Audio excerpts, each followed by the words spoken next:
ধন্যবাদ। অনেকদিন পর আজকে বিশেষ একটা জরুরি পলিটিক্যাল আপডেট নিয়ে কিছু মন্তব্য করার ইচ্ছায় আজকে ফেসবুক লাইভে আসলাম। বন্ধুগণ, ভাই ও বোনেরা, আজকে ধনপুর এবং বক্সনগরের যে বিধানসভা দুইটি কেন্দ্রের উপনির্বাচন, সেই উপনির্বাচনের রেজাল্ট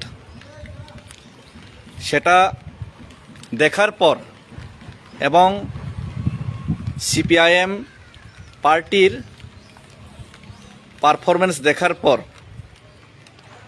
আজকে আমার ব্যক্তিগত কিছু মন্তব্য, সেই মন্তব্য করার ইচ্ছা থাকার জন্যই আজকে ফেসবুক লাইভে আসলাম।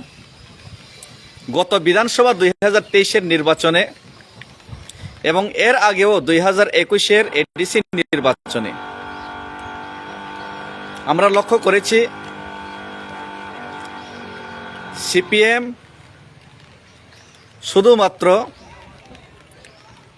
একটি ভোট কাটুয়া পার্টি, ভোট কেটে অন্য আরেকটি দলকে জয়যুক্ত করার যে কাজ, শুধুমাত্র সেই কাজটাই করতে দেখা যায়। তারপরেও গত 2023-এর নির্বাচনে যে সময় তিপ্রামথা আমাদের মূল এজেন্ডা গ্রেটার তিপ্রাল্যান্ড সাংবিধানিক সংশোধন ককবরক রোমান স্ক্রিপ্টের দাবি নিয়ে তিপ্রাসাদের অধিকার রক্ষার্থে এবং ত্রিপুরা রাজ্যের মধ্যে যে উন্নয়ন সেটাকে চূড়ান্ত পর্যায়ে নিয়ে যাওয়ার বোবাগ্রার দিশা নির্দেশ, সেই নির্দেশ অনুযায়ী কাজ করার জন্য আমরা যখন কোনো দলের কথাকে তোয়াক্কা না করে 2023-এর নির্বাচনে একক লড়াই করার সিদ্ধান্ত নেই আমাদের নীতি অনুযায়ী, তখন দেখা যায় নির্বাচনের পর সিপিএম তিপ্রামথার উপর এবং বোবাগ্রার উপর আরোপ দিয়েছিল যে মহারাজা নাকি দালালি করেছে, মহারাজা বা তিপ্রামথার কারণে নাকি সিপিএম ক্ষমতায় আসতে পারল না। কিন্তু আমাদের উপর আরোপ করার পরেও যে ছোট্ট একটা পার্টি তিপ্রামথা, যে তিপ্রামথাকে সবাই উপেক্ষা করত, ইভেন কাথালিয়া মির্জা রাজাপুর যে এডিসি কনস্টিটিউয়েন্সি রয়েছে সেই জায়গাতেও গত 2021-এ সিপিএমের ভোট কাটার কারণে তিপ্রামথা পরাজিত হয়েছিল। নয়তোবা আজকে সেখান থেকেও তিপ্রামথার ইএম হতো, মির্জা কাঠালিয়া রাজাপুরের ডেভেলপমেন্ট করা যেত। কিন্তু কাঠালিয়া মির্জা রাজাপুরে সিপিএম ভোট কাটার কারণে তিপ্রামথা পরাজিত হয়। তারপরেও আমরা কারোর উপর আরোপ লাগাইনি, আমরা আমাদের যে জয় পরাজয় সেটাকে আমরা মেনে নিয়েছিলাম জনগণের উপর আস্থা রেখে। কিন্তু আজকে দেখলাম 2023-এ আমাদের উপর আরোপ দেওয়া সেই পার্টি সিপিআইএম পার্টি, যে পার্টিকে অনেকেই বলে বৃদ্ধাশ্রম অথবা ফিলিপস রেডিও মডেল কোম্পানির একটা পুরানো রেডিও, যে রেডিও আজকাল এই ত্রিপুরা রাজ্যের মধ্যে অথবা ভারতবর্ষের মধ্যে চলে না। ভারতবর্ষের মধ্যে আজকে 5G এসে পড়েছে, 6G 7G 8Gর অপেক্ষায় এখনও সিপিএমএ সেই অযোগ্য বৃদ্ধাশ্রমের যে বাসিন্দারা, বৃদ্ধাশ্রমে যারা থাকেন সেই বৃদ্ধাশ্রমের বৃদ্ধরা এখনও সেই রেডিও নিয়ে ঘুরছে, ফিলিপস কোম্পানির সেই 1970 সনের 60 সালের যে রেডিওগুলিকে নিয়ে ঘুরছে। সেই রেডিও দিয়ে আর হবে না, সেটাই বক্সনগর এবং আজকে ধনপুরের নির্বাচনে প্রমাণ করে দিয়েছে। আজকে ধনপুর এবং বক্সনগরে তিপ্রামথা কংগ্রেস প্রার্থী না দেওয়া পরেও 1 by 1 লড়াই করার সুযোগ দেওয়ার পরেও আজকে সেখানে কি হলো, সিপিএমের হাল বেহাল অবস্থায়।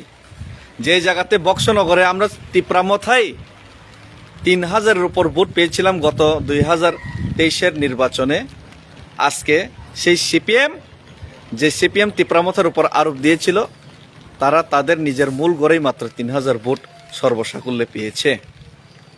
এবং ধনপুরে তিপ্রামথা কংগ্রেস প্রার্থী না দেওয়ার পরেও সিপিএমের আরও করুণ অবস্থা হয়েছে।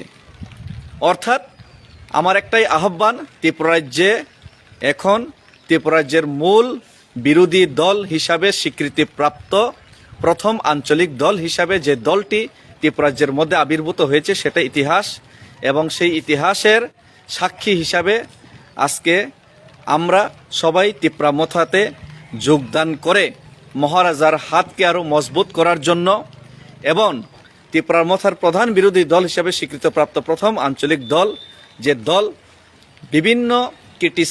বিভিন্নভাবে ক্রিটিসাইজ করার পরও আজকে নিজের যে আইডিওলজিতে অটুট থেকে একক শক্তিতে মহারাজার নেতৃত্বে যে 13টি আসন দখল করে যে বিরোধী দলের ভূমিকায় আজকে সঠিকভাবে পালন করছে, সেই বিরোধী দল যাতে আগামী দিনে আমাদের ত্রিপুরা রাজ্যের ত্রিপ্রাসাদের ভবিষ্যৎ এবং ত্রিপুরাবাসীর ভবিষ্যৎ সুনিশ্চিত করার জন্য তিপ্রামথা আজকে বিরোধী দল, আগামী দিনে ত্রিপুরা রাজ্যের প্রধান শাসক দল হিসাবে আমরা আগামী দিনে ভরসা শাসক দল হিসাবে ত্রিপুরা রাজ্য চালানোর জন্য একমাত্র ভরসা করতে পারি তিপ্রামথার উপর। তাই সিপিএম অনেক হয়েছে, old model radio Philips company বহুত হয়েছে, বৃদ্ধাশ্রম বহুত চালিয়েছে।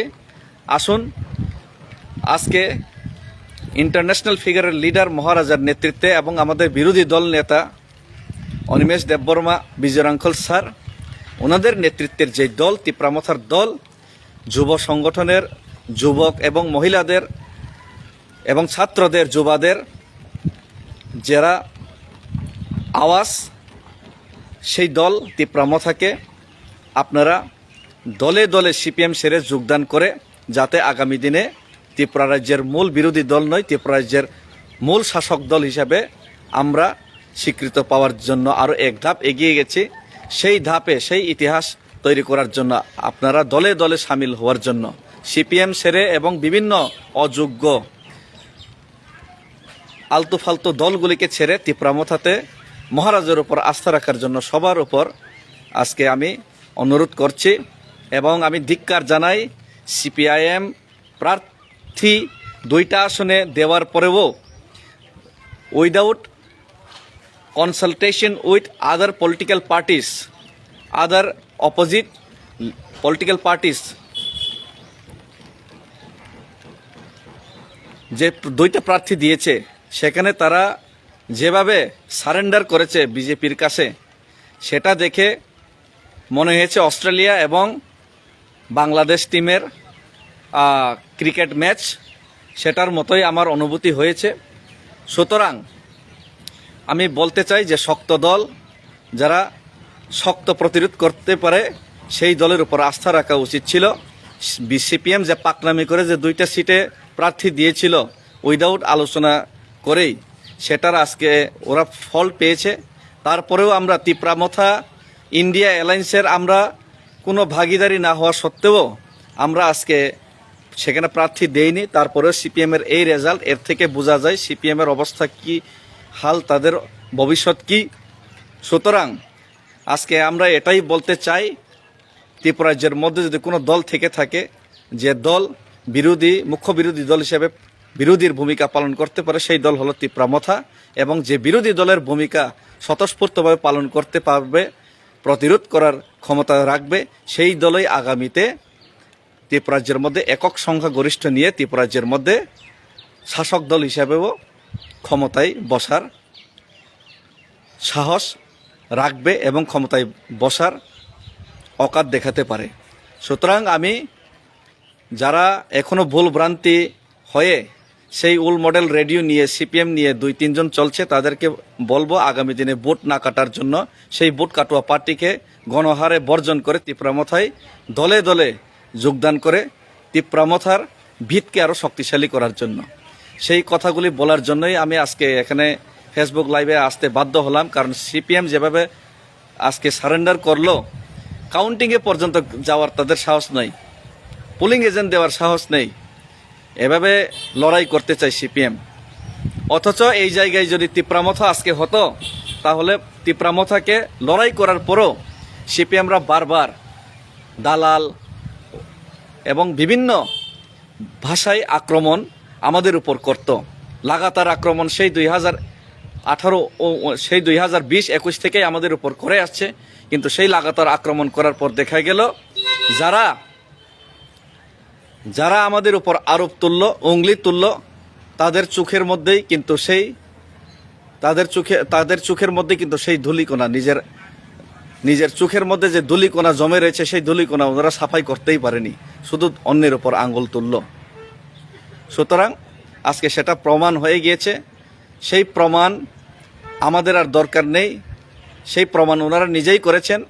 এবং আমি আবারও বলতে চাই 2021 হয়েছে, 2022 হয়েছে, 2023 হয়েছে, আগামী লোকসভাও যাতে সেই সিপিএম যাতে ভোট কেটে বিরোধী ভোট ব্যাংকে নষ্ট করার সাহস না দেখাতে পারে, সেই জন্য গণহারে আজকের থেকে সিপিএম বর্জন করে তিপ্রামথায় দলে দলে যোগদান করার জন্য আহ্বান রাখছি। সেই আহ্বান রাখার জন্যই আজকে আমি ফেসবুক লাইভে সেই সংক্ষিপ্ত কথাবার্তা বলে আপনাদেরকে যে বাস্তবতার সম্মুখীন হওয়ার জন্য, সেই বাস্তবতা কথাগুলিকে আপনাদের সম্মুখে রাখার জন্য আজকে এই ফেসবুক লাইভে আসলাম। ধন্যবাদ। তিপ্রামথার লং লিভ, বোবাগ্রা লং লিভ, তিপ্রামথার জয় আগামী দিনে হবেই এবং তিপ্রামথা তিপ্রাজ্যের মধ্যে এককভাবে আগামী দিনে দখল করবে এবং আমাদের যে পাওনা সেই অধিকার আদায় করেই থাকবে তিপ্রামথা। হামবাই ধন্যবাদ। বোবাগ্রা লং লিভ।